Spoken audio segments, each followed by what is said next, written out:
Parlons à présent de l'événement du prochain week-end pour la ville de Carvin et pour toute l'agglomération. C'est la 3e édition de la baraque à flip, l'Open de Flipper de Carvin. Pour en parler, j'ai le plaisir d'accueillir sur ce plateau deux invités, Olivier Tossino, Cédric De Vries. Messieurs, bonjour. Bonjour. Alors vous êtes respectivement membre actif et trésorier de l'association Pitbull Madness.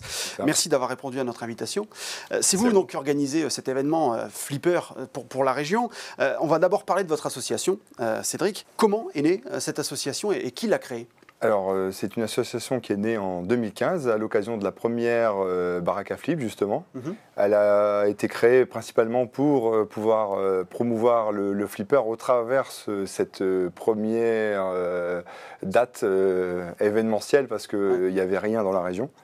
Donc, on était trois, nous sommes toujours trois d'ailleurs, donc Emmanuel Marchand, qui est le président de l'association, un passionné de flipper, qui m'a fait connaître également le flipper, en partie. Il m'a vraiment mouillé dedans, si on peut dire.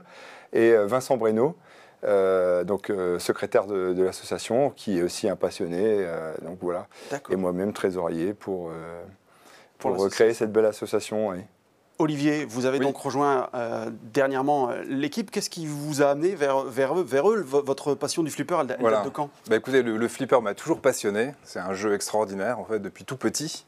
En tant qu'ensuite lycéen, étudiant, j'ai toujours été un grand fan de flipper. Et puis ensuite, mon parcours m'a fait voyager un peu dans le monde et pas eu l'occasion d'acheter cette machine que j'ai toujours voulu acheter en rentrant en France il y a quelques années.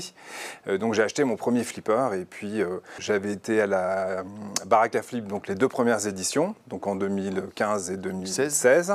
Et puis en 2017, il n'y avait rien, donc je me suis dit, zut, c'est quand même dommage. Et j'ai essayé de voir un petit peu pourquoi ça ne s'était pas organisé.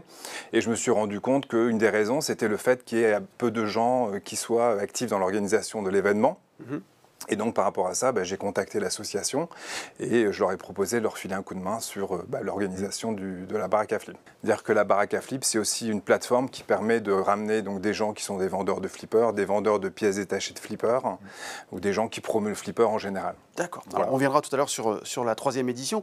Olivier le disait, il a une dizaine de machines chez lui. Oui. Pour vous, Cédric, c'est... J'ai plus près d'une trentaine, moi. D'accord, ok. Donc, c'est pas une maison que vous avez, en fait, c'est... Si, c'est une maison, mais il faut stocker. On va dire, l'inconvénient du flipper, c'est que c'est une passion dévorante et débordante de place. D'accord. Pour vous, c'est né quand, cette passion? Moi, c'est né il y a 6-7 ans, au travers l'achat d'un premier flipper. J'étais très nostalgique de mes années lycée, tout ça, comme beaucoup.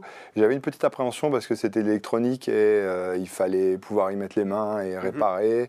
Et on n'avait pas forcément les réseaux qu'on peut avoir aujourd'hui, au travers d'Internet, tout ça, pour les forums, les choses comme ça.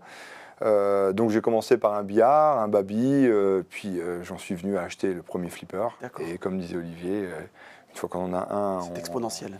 Bah oui, parce qu'on a tellement joué sur plusieurs modèles pendant notre adolescence qu'on se dit on aimerait bien tous les avoir. Et puis il n'y a pas que la partie jeu en fait. Il y a aussi la partie restauration, partie électronique. C'est un tout. Donc en fait il y a la partie bricolage. Moi j'aime beaucoup bricoler, restaurer. C'est presque comme une restauration d'un vieux meuble parce qu'il faut faire des plateaux, il faut remettre le flipper en état. Donc c'est un produit qui est hyper complet en fait. À l'heure du tout numérique, des consoles 4K, du tout connecté, est-ce que c'est pas trop difficile de recruter entre guillemets des membres et de faire vivre cette passion à plusieurs? Aujourd'hui, recruter des gens, c'est des gens passionnés. C'est pas des gens, c'est des gens qui ont cette fibre flipper depuis des années et puis qui ressort maintenant en fait. Oui. Et puis on a un gros avantage, c'est que le vintage est très à la mode. Mais bon, ça reste des gens qui ont une bonne trentaine, voire quarantaine.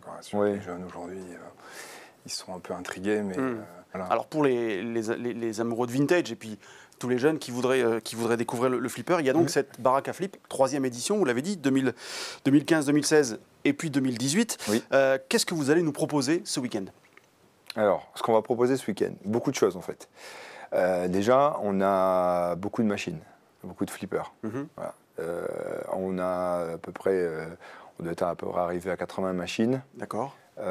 Plus les éventuels qui apportent leur machine aussi le jour J. On pourra tout y jouer? Oui, bien sûr. On a un droit d'entrée et ensuite les machines sont en accès libre et gratuites à l'intérieur. Okay. Voilà, on paye juste l'entrée, c'est tout. En plus de ça, on a pour les collectionneurs des exposants. Donc ça, Olivier, vas-y. Alors donc les exposants, donc il y a plusieurs types d'exposants. Il y a ceux qui viennent avec des pièces détachées. Alors c'est un marché assez confidentiel. Donc il y a parfois, puis c'est tellement compliqué, il y a tellement de modèles différents, de générations différentes, qu'il y a des pièces très techniques, très différentes. Et j'en viens à la deuxième partie des exposants, qui sont vraiment des gens en fait qui vont aider. Par exemple, il y a des gens qui font des cartes électroniques. Donc vous pouvez venir avec votre carte et elle va être testée, elle va être regardée. Éventuellement, il y aura une personne pour changer un composant. Réparer si c'est possible. Et là, sur place, vous allez réparer votre carte, voire la tester. Donc il y a vraiment ce côté réparation, ce côté entraide. Et on trouve toutes les pièces détachées, on peut même y acheter des flippers. Il y a 3 tournois cette année. Au lieu d'en avoir un principal avec des qualifs le samedi et la compétition le dimanche, là il a fait un tournoi qui va regrouper une centaine de personnes, de participants le samedi, un tournoi adulte, un tournoi le dimanche qui va regrouper 80 personnes et un tournoi enfant, gratuit lui. Le tournoi enfant, donc pour les enfants jusqu'à 12 ans, avec trophée, vraiment le truc super sympa. Tout le monde, tous les âges pourront s'y retrouver au cours de ce week-end. Et tout ça classé, à l'IFPA aussi. Très bien. Dernière question, elle est pour Olivier. Sur le plan pratique, où se passe cette baraque à flip et comment on s'y rend, comment on y participe? Alors, ça se trouve à Carvin, donc la salle municipale, qui s'appelle Le Patio. Voilà. Très belle salle. Voilà, toute récente d'ailleurs. Voilà. On remercie la mairie de Carvin justement parce que ils jouent vraiment le jeu. Et donc c'est cette salle-là. Et donc pour s'y rendre, donc au niveau des horaires, alors c'est sur la. Donc c'est le samedi de 9h à 18h, le dimanche de 10h à 18h. Il y aura un parcours fléché. Donc bon, vous pouvez déjà trouver ça sur GPS. Et donc vous êtes tous la bienvenue, joueurs ou non de flippers, amateurs ou passionnés, puisqu'il y aura 80 flippers pour en profiter, pour redécouvrir et puis pour venir entre amis, en famille. Enfin, voilà, c'est un super événement. Très bien. Merci beaucoup à tous les deux. Merci à vous, merci à vous. Merci beaucoup. On se donne rendez-vous bientôt pour de nouvelles aventures de flipper. Très bien, avec grand plaisir. Merci beaucoup.